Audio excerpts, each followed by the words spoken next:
이제 제2절의 조세 분류 쪽이네요. 이 세금을 분류하는 것은 이제 과세 주체에 따른 분류해서 다시 이제 국세라는 게 있고 여기에 이제 국세예요.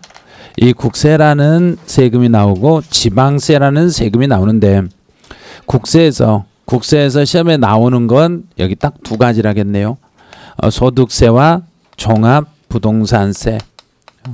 그래서 소득세와 종합부동산세를 이 주로만 여기만 한번 정리를 해보죠. 이 소득세라는 것은 지문 자체가 소득세는 개인들이 1월 1일부터 12월 31일까지 1년이라는 시간 동안 개인이 1년이라는 시간 동안 벌어들인 그 소득에 대한 세금을 요걸 개인의 소득세라고 합니다. 그래요. 개인들이 1년 동안 벌어들인 그 소득에 대한 세금을 이 소득에 대한 세금을 소득세라고 그래요.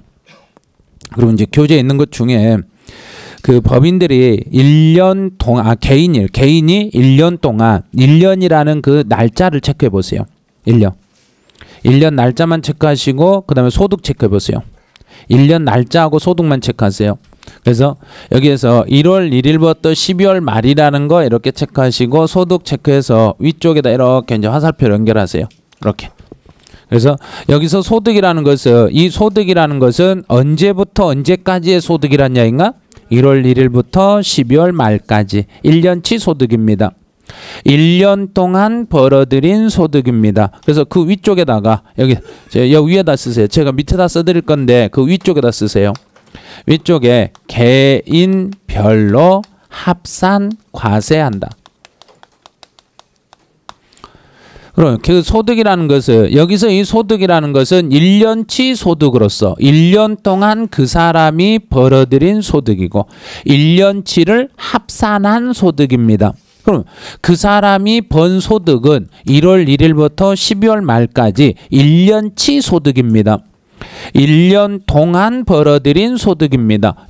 1년 동안 벌어들인 소득을 말하겠습니다. 이 소득은 분명 1년치라고 그랬어요. 1년 동안 벌어들인 소득을 말합니다. 그럼 이제 소득을 구분을 한번 해볼게요. 그 사람이 벌어들인 소득은 그 사람이 1년 동안 벌어들인 소득이 어떤 소득이 있는가? 이제 그러면 왼쪽 팁에 첫 번째 소득세 구분, 소득 구분해 가지고 나와 있을 거예요. 그 소득 구분을 잘 정리를 해 놓으셔야 돼요. 이 소득 구분이라는 것은 사업성이 존재하는 소득과 사업성이 존재하지 않는 소득으로 두 개로 나눠요. 이제 사업성이 있는 소득이다. 사업성이 있는 소득이라는 것은 계속적으로 발생하는 소득을 말해요. 사업성이 없는 소득이라는 것은 일시적으로 발생하는 소득을 말하네요. 그래서 사업성이 있는 소득은 그 사람이 1년 동안 계속 반복적으로 발생하는 여러 종류의 소득이 있는데 이 소득의 종류가 여기서 종이라는 건 종류라는 뜻이에요. 여러 종류가 있는데 이 종류를 하나로 합쳐서 계속 반복적으로 발생하는 소득들은 하나로 합친 소득이다 해서 종합소득이라고 그래요. 그래서 종합소득이라는 것은 그 사람이 1년 동안 벌어들인 소득 중에서 계속 반복적으로 발생하는 여러 종류의 소득을 하나로 묶는 소득이라고 해서 종합소득이라고 그래요. 그다음 일시적으로 발생하는 소득은 사업성이 없고 어쩌다 발생하는 소득들이 있어요. 어쩌다 발생하는 소득은 종합소득에 합치지 말고 여기에 합치지 말고 따로 분류소득이라고 이름을 붙여요. 그래서 이제 여기서 시험에 내는 게 요 뉴자 요게 이제 시험에 나오는 거야. 분류소득입니다. 거기에 분류라는 단어에다 체크하세요. 분류만 체크해 놓으세요. 분류라는 단어만 딱 체크하시면 돼요. 분류과세입니다. 그럼 이제 다시 한번 익혀볼게요. 분류라는 단어가 이해가 됐는가 이제 확인해 보네요. 이제 사업성이 있는 소득과 사업성이 없는 소득으로 소득을 구분하는데 사업성이 없는 소득들은 사업성이 없는 소득은 종합소득과 따로 분리하여 과세를 시킵니다. 맞았는가 틀렸는가? 틀렸어요. 분리가 아니라 분류예요. 분류예요. 요거를 분리로 바꿔버리네요. 시험 문제는. 그래서 류자하고 리자하고 잘 생각하셔야 돼요. 근데 리는 분리라는 것은 전체 중에 하나만 따로 띄는 걸 분리로 하고 같은 것끼리 묶는 것을 분류라고 그래요. 같은 것끼리 묶는 걸 분류한다 이렇게 가는 거예요. 그래서 분류소득 속에는 양도소득과 퇴직소득으로 나누겠습니다. 양도소득과 퇴직소득으로 나눕니다. 그러면 양도소득은 종합소득과 따로 뭐 해서 과세하라는 얘기인가?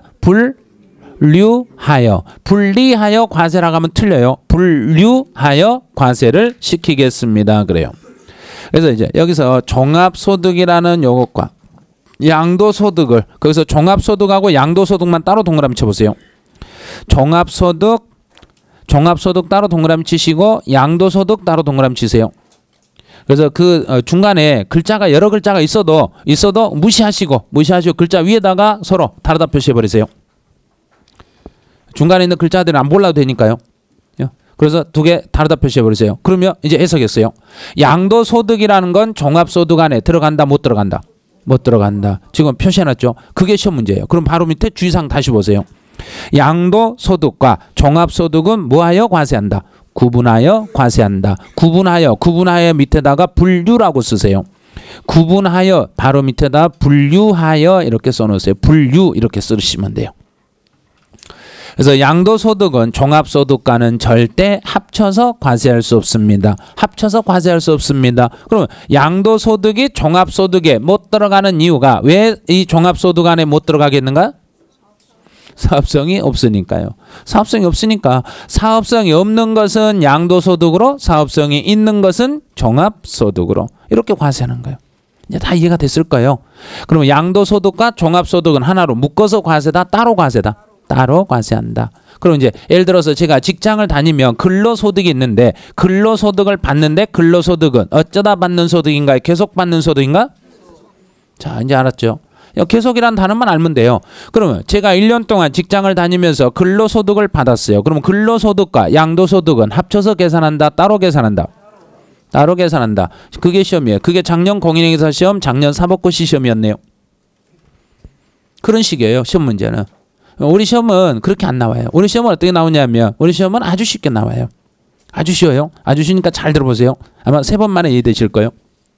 아주 쉬운데 3번 만에 이해되실 거예요. 예, 부동산 매매업자가 부동산을 양도했을 때는 양도소득세 과세 대상이 된다.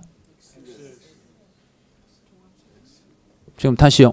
한번 3번 만에 이해가 되면 끝나는 거고 3번 만에 이해 안 되면은 계속 설명하네요. 이제 종합소득과 양도소득은 종합소득은 계속 반복적으로 발생하면 종합소득이라고 어쩌다 발생하면은 양도소득이라고 합니다. 그럼 부동산 매매업자가 부동산을 팔아먹었을 때는 양도소득세를 물린다? 종합소득세를 물린다? 왜 종합소득세를 물린다? 매매업자니까 계속적이니까 그런 게 우리 시험이란 이야기예요. 그래서 애워가지고는 안 된다는 걸 그걸 알으셨어요. 부동산 매매업자는 계속 반복적인 행위가 있는 사람이니까 부동산을 양도하더라도 양도소득세가 아니라 종합소득세 대상이 됩니다. 그게 24회 기출문제 정답 지문이었네요. 그게 그런 것들이에요. 그러니까 공부를 하실 때 무조건 책을 외우신다고 되는 게 아니라는 거 알아두셔야 돼요. 세법은 특히 그래요. 그래서 세법은 암기를 하시려면 그 전체 지문, 시험에 나올 수 있는 지문을 다 암기하셔야 돼요. 근데 그걸 모르잖아요. 그래서 이걸 해석을 응용을 할 때 어떤 식으로 어떤 걸 기준으로 잡아가지고 이걸 바꿔치기 하는가 그걸 잘 지금 생각을 하셔야 돼요.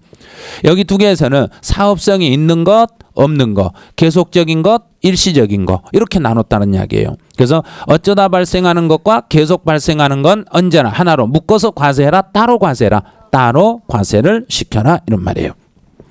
그다음 이제 종합부동산세로 가보죠. 종합부동산세라는 것은 일정 기준 금액을 기준 금액을 초과해서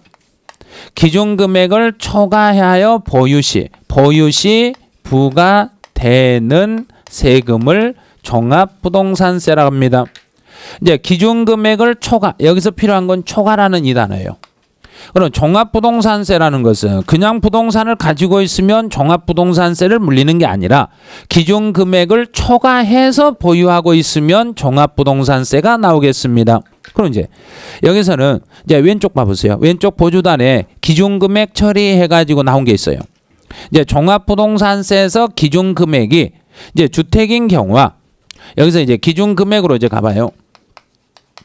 기준 금액은 주택인 경우에는 주택인 경우에는 정부 고시가로 6억을 초과하면 종합부동산세 대상입니다.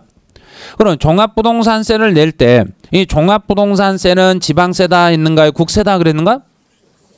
국세. 국세기 때문에 그 사람이 가지고 있는 어디에서 가지고 있는 주택을 다 더한다. 국내, 우리나라 거. 우리나라 안에 있는 주택을 모두 더해가지고 6억이 넘으면은 종합부동산세를 물리겠습니다.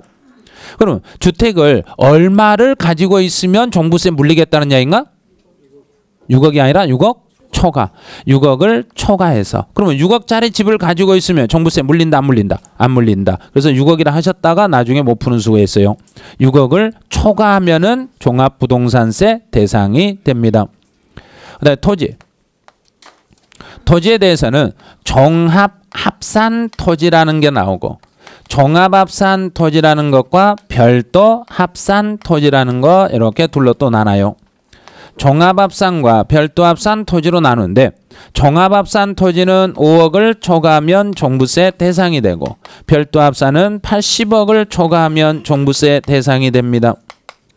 이제 작년 25회 기출문제는 별도합산 땅을 물어본 거예요. 별도합산 대상이 되는 땅이 뭐냐? 이걸 물어봤어요. 작년 시험에서는. 그래서 이 별도합산 대상으로 가는 땅들은 일반 상가 건축물의 부속 토지를 별도합산 땅이라고 그래요. 상가 밑에 있는 땅이에요. 상가 밑에 있는 땅들을 별도합산 땅이라고 그래요. 상가 땅들을. 그러면 상가를 여러 개 상가를 전국에 여러 개 상가를 가지고 있으며 그 상가 땅을 다 더해서 얼마가 넘으면 종합부동산세를 물린다. 80억을 초과하면 종합부동산세 대상입니다. 그래서 처음 공부하시는 분들은 이것만 익히면 돼요. 주택만. 시험은 주택을 위주로 내니까 주택을 위주로 공부만 하시면 돼요. 그래서 주택이라는 것은 얼마를 넘게 해서 가지고 있으면 종부세 물린다는 이야기인가? 6억 초과. 6억을 초과해서 소유하면 종합부동산세 대상입니다. 그럼 이제 끝났어요. 그다음 이제 상속세로 가보죠. 상속세는 참고만 하세요. 상속세라는 것은 누군가가 사망했을 때 내는 세금을 상속세라고 그래요. 그다음에 증여세라는 것은 누군가가 살아있는 사람에게 재산을 공짜로 주면 공짜로 받은 사람이 내는 걸 증여세라고 그래요. 그다음에 제일 밑에 농어촌 특별세로 바로 가네요. 농어촌 특별세. 이제 농어촌 특별세에서 여기서 이제 농어촌 특별세에서 시험에 나올 수 있는 지문은 딱 2개예요. 농특세에서는 주로 시험에 잘 안 나오는데 예외적으로 지문이 한 줄 정도씩은 나와요. 그래서 농어촌 특별세는 앞에 농어촌이네요. 농어촌 붙었네요. 농어촌 특별세예요. 그럼 농어촌에 쓰는 돈이에요. 농어촌에 쓰는 돈이니까 국세다 지방세다. 지금 국세 배우고 있네요. 국세예요. 지방세가 아니라 국세입니다. 국가에서 받아가지고 농어촌을 위해서 특별히 쓰는 돈을 이걸 농어촌 특별세라고 그래요. 농어촌 특별세는 국세입니다. 근데 농어촌을 위해서 돈 좀 내주시죠. 그러면 우리가 직접 내겠는가 안 내겠는가? 내가 왜 낸대요? 안 내죠. 못 내요. 그러니까 농어촌 특별세는 직접 본인들한테 스스로 내라면 안 내버려요. 그래서 다른 세금에 붙여서 따라다니는 세금입니다. 부가세예요. 그럼 다른 세금을 낼 때 그 세금에다 일부를 붙여가지고 안 낼 수 없게 만들어버린다는 이야기예요. 그래서 농어촌 특별세는 부가세입니다. 따라다니는 세금인데 여기서 이제 따라다니는 세금인데 어떤 세금들에 따라 붙는가요? 그랬어요. 여기는 취득세라는 세금에 따라 붙을 수 있고 종합부동산세라는 세금에 따라 붙을 수 있어요. 그래서 농어촌 특별세가 취득세도 따라갈 수 있고 종합부동산세에 따라가는데, 그러면 취득세에 따라붙는 거 한번 찾아보죠. 취득세에 따라붙는 것은 두 가지가 따라붙는데 그 중에 하나가 농어촌 특별세입니다. 농어촌 특별세라는 세금하고 지방교육세라는 세금이 따라붙습니다. 이 세금들이 취득세에 따라 붙어요. 요거는 작년 시험이었어요. 다음 취득과 관련된 세금을 골라라. 그래서 취득과 관련돼 있는 세금을 골라라 해서 이렇게 문제가 나온 거예요. 이게 따라다니는 취득세에 따라다니는 세금이니까 이런 세금도 취득과 관계 있는 세금이란 이야기예요. 그다음에 종합부동산세에 따라붙는 세금은 농어촌 특별세가 따라붙습니다. 종합부동산세는 농어촌 특별세가 따라붙습니다. 이런 거예요. 해결됐네요. 그래서 취득세와 종합부동산세. 그럼 취득세는 농특세와 지방교육세. 그다음에 종합부동산세는 농어촌 특별세라는 게 따라붙습니다. 이건 좀 있으면 이제 부가세에서 계속 또 반복을 할 거예요. 그래서 농어촌 특별세는 이 정도는 알고는 계셔야 돼요. 여기까지는. 이제 오른쪽에 지방세로 가보죠. 이제 지방세 중에서요. 지방세요. 그럼 우리 지방세 중에서 시험에 나오는 것은 딱 세 가지밖에 없습니다. 그 중에 하나가 취득세, 또 하나는 등록면허세, 또 마지막 하나가 재산세. 이 세 가지가 대표적인 지방세입니다. 그래서 취득세나 등록면허세나 재산세가 대표적인 지방세입니다. 그럼 이제 취득세, 여기서 이제 이 세금들 중에 지방자치단체에서 가져갈 때 제일 먼저 특별시라는 지방자치단체에서 어떤 식으로 세금이 나오는가 이제 잠깐 이제 정리해 보죠. 이제 특별시에서 서울에서 세금을 가져갈 때 특별시 예산도 필요하고, 그래서 특별시세는 특별시 예산으로 쓰는 거고, 구세는 구청의 예산으로 쓰는 게 구세예요. 그럼 전체 특별시 안에 세금이 11개 세금이 전체 합쳐서 11개 세금이 필요한데 그 중에 구청에서 가져가는 구청의 예산으로 쓰는 건 2개밖에 없습니다. 구청의 예산은 등록면허세라는 세금하고 재산세라는 세금하고 이 두 가지가 구청의 예산으로 사용되겠습니다. 등록면허세와 재산세가 구청의 예산으로 사용됩니다. 이걸 익히는 게 아니에요. 지금 여기다가 이제 한번 써볼 거예요. 등록면허세와 재산세가 구청의 예산입니다. 그럼 여기다 써볼게요. 등록면허세는 구청에서 필요하는 세금이고 재산세도 구청에서 필요하는 세금입니다. 그럼 취득세는 구청에서 필요한 세금인가 아닌가? 아니죠. 여기 아니죠. 없잖아요. 없으니까 특별시에서 필요한 예산입니다. 특별시에서 필요한 예산입니다. 그다음 이제 특별시를 광역시로 살짝 바꿔볼게요. 광역시. 그럼 여기 특별을 광역으로만 바꾸면 되겠네요. 그럼 광역시에서도 광역시의 구에서 필요한 것은 등록면허세와 재산세입니다. 그럼 똑같네요. 그럼 여기만 광역시세로 바꾸면 되겠네요. 특별시를 광역시세로 여기로만 바꿔치기 하면 되죠. 그다음 이제 다시 이제 우리나라 전체 도에서 오죠. 도에서 세금이 필요한데 도에서 필요한 건 도세라고 시군에서 필요한 건 시군세라고 그래요. 이제 도에서 필요한 것 중에서 우리 시험에 나오는 것 2가지만 익히네요. 취득세는 도의 예산으로 사용이 되는 것이고 등록면허세도 도의 예산으로 사용이 돼요. 취득세와 등록면허세는 도의 예산으로 사용이 됩니다. 그럼 이제 2개 여기다 넣어볼게요. 취득세는 시군과 도 중에서 도의 예산으로 사용이 됐습니다. 등록면허세도 도의 예산으로 사용이 됩니다. 재산세는 도의 예산 아니네요. 아니니까 시군의 예산입니다. 시군의 예산이 되겠습니다. 이렇게 해서 이제 우리가 이제 각 지방에서 이제 각각의 세금의 지방세 중에서 과세권자 지방자치단체가 어디인가를 찾아냈어요.